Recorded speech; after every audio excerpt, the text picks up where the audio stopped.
बिस्मिल्लाहिर्रहमानिर्रहीम। Subject CS 402 theory of automata. Recommended book जो हम यूज़ कर रहे हैं वो है introduction to computer theory second edition. आज हमारा लेक्चर नंबर 42 है, तो इसके आज कुछ टॉपिक ये वाले आप देख लीजिएगा। तो चलें जी, लेक्चर स्टार्ट करते हैं। सबसे पहले हम देखते हैं कि रॉ लैंग्वेज क्या होती है। तो रॉ लैंग्वेज को जो डिफाइन किया जाता है ना, वो कुछ इस तरह से लिखा जाता है, यानी सिग्मा लगा के is equal to rho 1 2 3 and so on. अब यहाँ पे ये जो रॉज होती हैं हमने सभी टेबल से देख के लिखी थी, तो यहाँ पे कंफ्यूज नहीं होना कि ये 1 2 3 7 तक की क्यों किया है। तो ये 5 तक भी जा सकता है, 6 तक भी जा सकता है। समरी टेबल हमने पिछले लेक्चर नंबर 41 में देखा था। तो अगर आपको समरी टेबल का नहीं पता तो वहां से देखना आपको, उसके बाद फिर समरी टेबल से ही देख के हमने ये चीजें बनानी है। अब यहाँ पे बेसिकली जो हम कर रहे हैं वो CFG बना रहे हैं, फॉर रॉ लैंग्वेज बना रहे हैं, और साथ में हम नॉन टर्मिनल भी देखेंगे CFG के कैसे हमने बनाने हैं। अब यहाँ पे फॉर्मेट दिया हुआ है कि हमने जो नॉन टर्मिनल बनाने हैं उनको कैसे बनाना है। तो नेट लिख के हर एक के साथ यही लफ्ज आएगा, और x, y, z। अब यहाँ पे अगर x और y की बात की जाए तो ये हमारे पास जॉइंट्स हैं। जॉइंट्स पिछले लेक्चर की अगर बात याद हो तो जॉइंट्स हमने कहा था वो होते थे स्टार्ट, रीड, हेयर और एक्सेप्ट। अब यहाँ पे इसका मतलब है कि x और ये जो y है ना, x की जगह पे भी और y की जगह पे भी इनमें से एक आ सकता है। अब यानी कि अगर जस्ट सपोज के x की जगह पे स्टार्ट आया ना, तो इसी तरह y की जगह पे कोई और स्टेट आएगी, वो कोई भी हो सकती है, रीड भी हो सकती है, हेयर भी हो सकती है। तो जस्ट सपोज के कि यहाँ पे y की जगह आप ये हेयर स्टेट ले लेते हैं। तो इस तरह करके ये नेट लेके स्टार्ट और कॉमा फिर हेयर और उसके बाद जो है ना z। अभी अगर z की बात करें तो वो जो होगा वो हमारा स्टैक का करेक्टर होगा। अब ये एग्जैक्टली वन करेक्टर होगा, ना एक से कम ना एक से ज्यादा। तो यहाँ पे जी में हमने पीछे देखा था कि कुछ इस तरह का स्टैक होता था, तो हम उसके टॉप के ऊपर ना जो लेटर होते थे वो पुश करते जाते थे। अब जस्ट सोच के कि यहाँ पे जी है, स्टैक के टॉप पे पड़ा ए। अब जब आप यहाँ पे पॉप करेंगे ना, तो यहाँ पे जी की जगह एक लिखा जाएगा। अब ये जी का मतलब ये नहीं है कि यह जी ही लिखा जाएगा, यहाँ पे जी की वैल्यू जो होगी वो स्टैक में जो भी करेक्टर होगा वो वाला लिखा जाएगा। तो अगर इस ओवरऑल की बात करें तो हम कुछ ऐसा लिख सकते हैं, नेट और स्टार्ट कॉमा, अब आगे जिस स्टेट पे जा रहे हैं वो रीड 1 रीड 2 जो भी जा रहा है तो वहां पे रीड, और उसके बाद हमने कॉमा लगाया कि जो भी करेक्टर पॉप किया गया है तो हमने एक ही करेक्टर को लिखना है, यानी जो भी टॉप पे करेक्टर है हमने उसी को ही मेंशन करना है। अब यहाँ पे एक छोटी सी एग्जांपल गेम है, यहाँ पे अगर देखें तो पॉप और यहाँ पे भी पॉप 3 पॉप स्टेट है। अब यहाँ पे अगर बात करें तो सबसे पहले जी को पॉप कर लिया गया, उसके बाद क्या किया गया, पुश कर दिया गया ए को, और उसके बाद बी को पुश कर दिया गया। अब यहाँ पे पॉप बी को कर लिया गया और पॉप ए को कर लिया गया। अगर आपको स्टैक की बात याद हो तो कुछ ऐसे होता था कि जो सबसे पहले पुश किया जाता था ना, सबसे पहले ए को पुश किया गया तो ये नीचे आ जाएगा। अब उसके बाद जो पुश किया जाएगा वो इसके टॉप पे आ जाएगा, इसके टॉप पे क्या आ गया, बी। अब जब हम पॉप करेंगे ना, तो पॉप हम किसको करेंगे, जो टॉप पे होता है। तो सबसे पहले जो होगा ये बी पॉप होगा। तो यहाँ पे इसलिए बी को पहले पॉप किया गया, और जब ये पॉप हो जाएगा तो उसके बाद जो है ए को पॉप कर दिया जाएगा, सेकंड नंबर पे ये हो जाएगा। अब यहाँ पे अगर नेट इफेक्ट की बात की जाए तो नेट इफेक्ट हमारा सिर्फ ये पॉप से ही हो रहा है। वो कैसे, यहाँ पे अगर देखें तो इनको हमने पॉप पुश तो कर दिया था, लेकिन साथ में इनको हमने पॉप भी कर दिया था। तो अगर नेट इफेक्ट की बात की जाए तो सिर्फ यही हो रहा है। अब यहाँ पे कुछ ऐसा कह रहा है कि जब हम कुछ इस तरह की प्रोडक्शन यानी कि वो बनाते हैं ना CFG की, तो उनमें कुछ तो ट्रू होते हैं वाइल अदर आर फॉल्स। अब फॉल्स का मतलब ये है कि अगर हम ये बात करें तो ये हमारे एक तरह से फॉल्स मेथड में आ रहे हैं, क्योंकि हमने जो पॉप करना होता है ना एग्जैक्टली वन करेक्टर करना होता है। यहाँ पे देखें तो हमारे पास, तो यहाँ पे हमारे पास 2 करेक्टर और भी पॉप हो रहे हैं, यानी एक तो हो रहा है जो हमें चाहिए था, रिक्वायर्ड था, लेकिन उसके साथ साथ 2 पॉप और भी हो रहे हैं, और इसी तरह करके ये 2 पुश भी हो रहे हैं। तो इस तरह करके वो कह रहे हैं कि वाइल अदर आर फॉल्स। अब हमने यही चेक करना होता है कि जब हम पॉप कर रहे होते हैं तो एग्जैक्टली वन करेक्टर को ही पॉप करना होता है। तो जब वो पॉप कर रहे होते हैं तो हम फिर इस शेप में लिख सकते हैं इजीली। अभी यहाँ पे एक प्रॉपर एग्जांपल है रॉ लैंग्वेज की बनाने की। तो यहाँ पे जो लैंग्वेज लिखी है ये a पावर 2n और इस तरह b पावर n लिखी है। अब यहाँ पे ये लैंग्वेज भी मैं मतलब समझा देता हूँ। तो इसका मतलब है कि a जब भी आएगा ये 2 टाइम आएगा, और b जब भी आएगा ये 1 टाइम आएगा। यानी जब अगर 4 टाइम a की बात करें तो अगर कुछ इस तरह से आता है ना 4 टाइम a, अब यहाँ पे देखें तो जो b आएगा वो 2 टाइम आएगा। क्यों आएगा, यानी ये 2n का मतलब यहाँ पे जो हम n ले रहे हैं वो 2 ले रहे हैं, तो 2n का मतलब है कि यहाँ पे जो a है वो 4 टाइम हो जाएगा और b जो है वो हमारा 2 टाइम हो जाएगा। अब जब आप इसी तरह 3n लेंगे तो a जो होगा वो 6 टाइम हो जाएगा और b जो है वो 3 टाइम हो जाएगा। अब ये पिछले लेक्चर में हमने इसका शायद पीडीएफ भी देखा था, तो यहाँ पे उसी का एक उन्होंने रॉ लेके तो यहाँ पे शो कर दिया है। अब ये अभी क्या होगा कि इस लेक्चर से जो आपको क्वेश्चन आ सकते हैं वो कुछ इस तरह के आ सकते हैं कि आपको अगर लॉन्ग में आता है ना तो आपको इस तरह करके 3 या 4 रोज दे दी जाएंगे और आपको कहा जाएगा कि आप इसकी CFG बनाएं, यानी कि जो अभी हम सीख रहे हैं ना वो बनाएं। या फिर इस तरह भी हो सकता है अगर शॉर्ट क्वेश्चन में आता है तो आपको जस्ट एक ही लाइन दे दी जाती है और आपको कहा जाता है कि आप इसकी CFG बनाएं। तो यहाँ पे CFG बनाने का तरीका सिंपल सा है। यहाँ पे हम देखें क्या है कि फ्रॉम वेयर, हमने इस स्टेट को देखना, ये रीड 1 है, और टू वेयर कहाँ पे जा रहा है, हेयर स्टेट पे।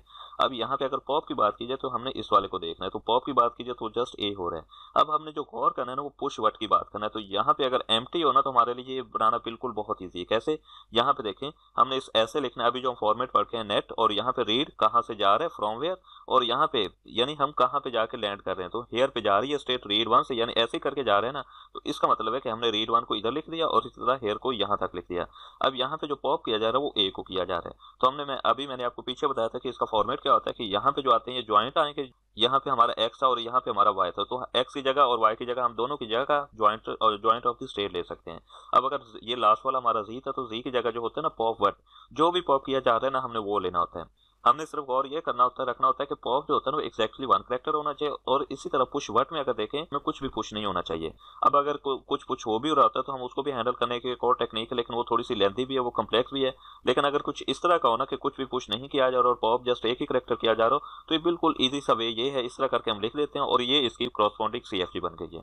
अब रो 4 जो है ना ये सिंगल नेट रो है, क्योंकि यहाँ पे हमें जो चाहिए था ना एग्जैक्टली इसका जो प्रॉपर फॉर्मेट है वही फॉलो हो रहा है, जस्ट वन कैरेक्टर फॉलो हो रहा है, वन पॉप हो रहा है और इस तरह पुश है वो कुछ भी नहीं किया जा रहा है, तो यहाँ पे इसलिए सिंगल नेट रो है। अब फिर से ये समरी टेबल की एक रो हमें गिवन है, तो यहाँ पे ये जो है ये बिल्कुल फेक है, डमी है, ये किसी ओरिजिनल समरी टेबल से नहीं ली गई है।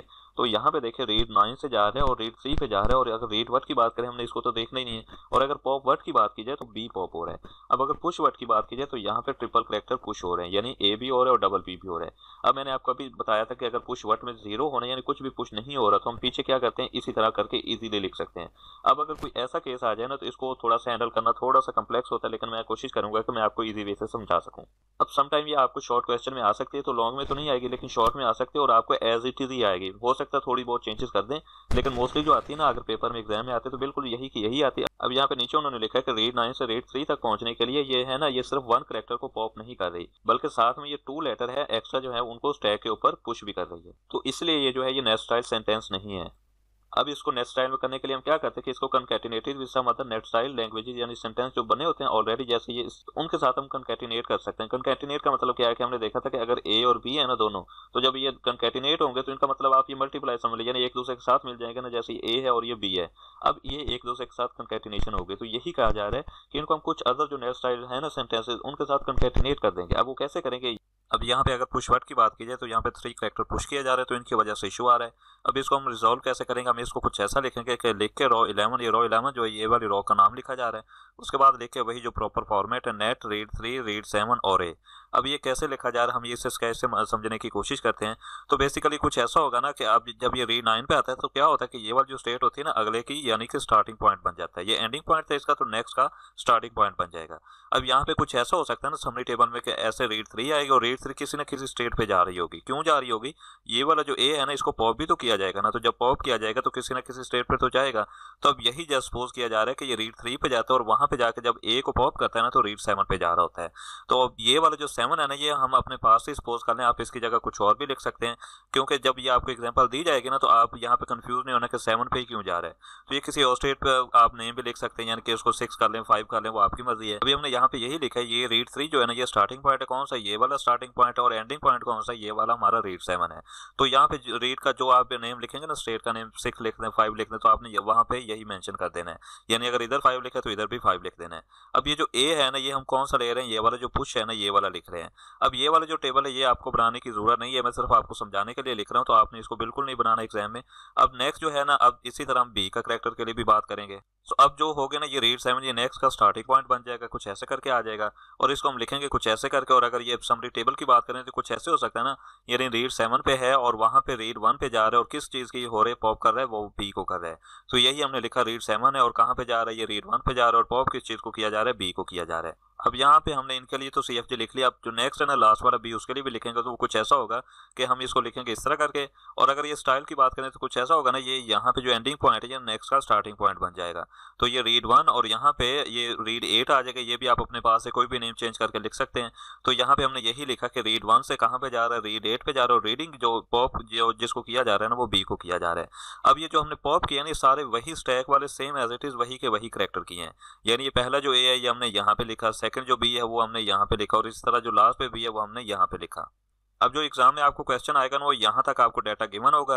अब यहाँ पे वो पुश वर्ड में ना क्या कर सकता है कि आपको 2 कैरेक्टर भी दे सकता है 3 भी दे सकता है, तो जस्ट सपोज के अगर यहाँ पे 2 कैरेक्टर होते हैं ना ये वाला बी नहीं होता, तो हम क्या करते हैं कि ये वाला जो लास्ट लाइन है ये हमने नहीं लिखनी थी, और इस तरह अगर ये स्टार्ट वाला पॉइंट नहीं लिखा होता तो लास्ट वाले जस्ट 2 होते, तो हम क्या करते हैं कि ये पहले वाले को लाइन को नहीं लिखते, ये वाला यहाँ तक नहीं लिखते, और कौन सा लिखते यहाँ से लेके यहाँ तक लिखते।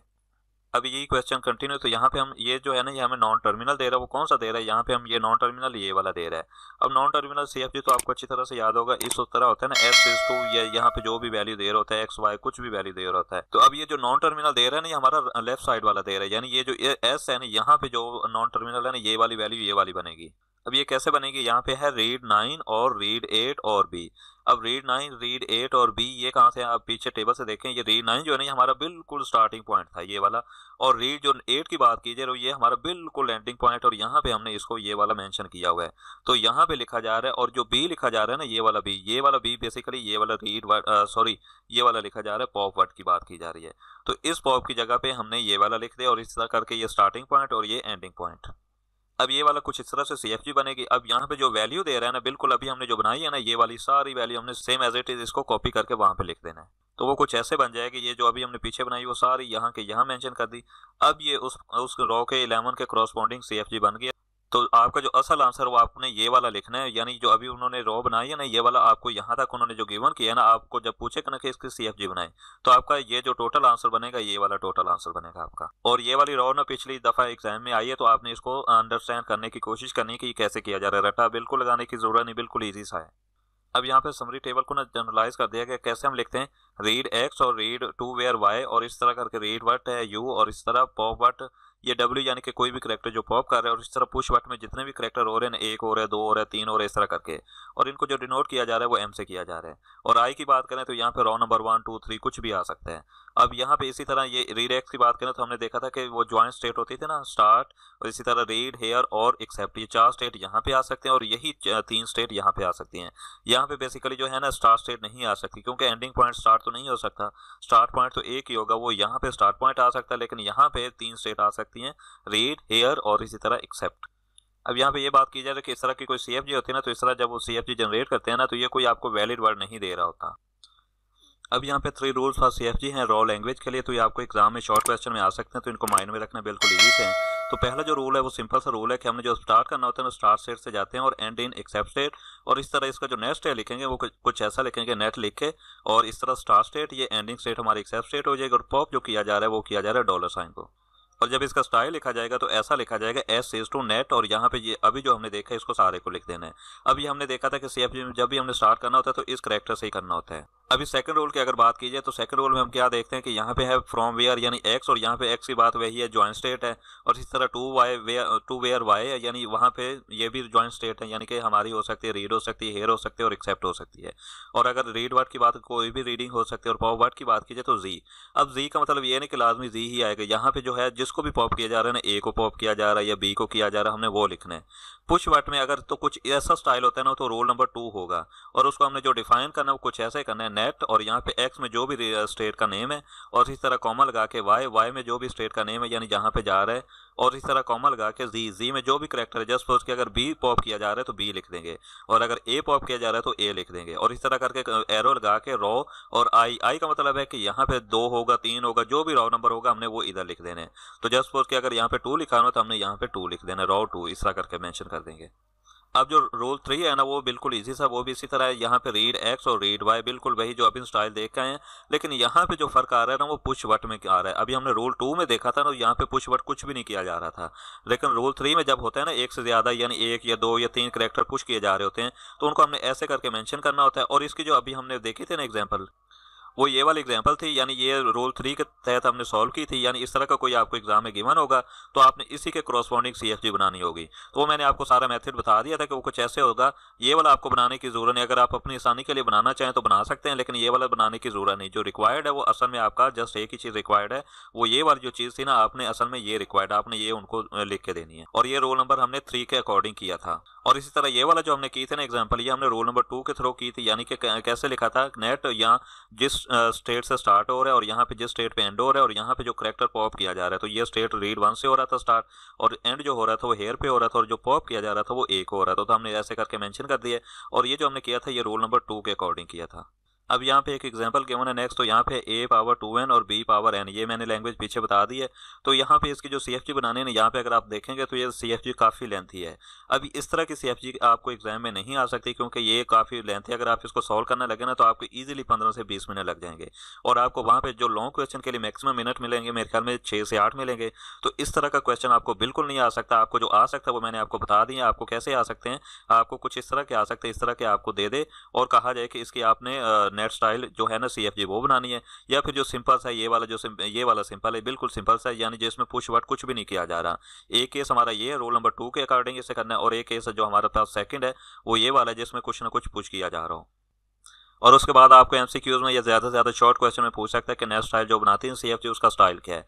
अब यहाँ पे वो आपसे ये भी पूछ सकते हैं एक्स है इसकी वैल्यू क्या हो सकती है, यानी एक्स में आप कौन सी चीज़ें ले सकते हैं, या वाई में कौन सी ले सकते हैं, या जी में कौन सी ले सकते हैं। तो मैंने आपको पहले ही बता दिया कि जो एक्स में ले सकते हैं वो हम ये वाली स्टेट ले सकते हैं, इसी तरह वाई में भी यही स्टेट ले सकते हैं, और जी में जो होगा वो हमारा स्टैक करेक्टर होगा जो टॉप पे पड़ा होगा। सो ये तो था आज का लेक्चर। उम्मीद है आपको समझ आ गई होगी, आपने रट्टा बिल्कुल नहीं लगाना, ये बिल्कुल इजी सा लेक्चर था। और यहाँ पे जो आपको ज़्यादातर आ सकते हैं वो MCQs और शॉर्ट क्वेश्चन आ सकते हैं। तो आपने जो तैयारी करनी है वो आपने इस हिसाब से करनी है, आपने लॉन्ग क्वेश्चन के हिसाब से इसकी तैयारी नहीं करनी। चलें जी, मिलते हैं अगले लेक्चर में। अल्लाह हाफिज़।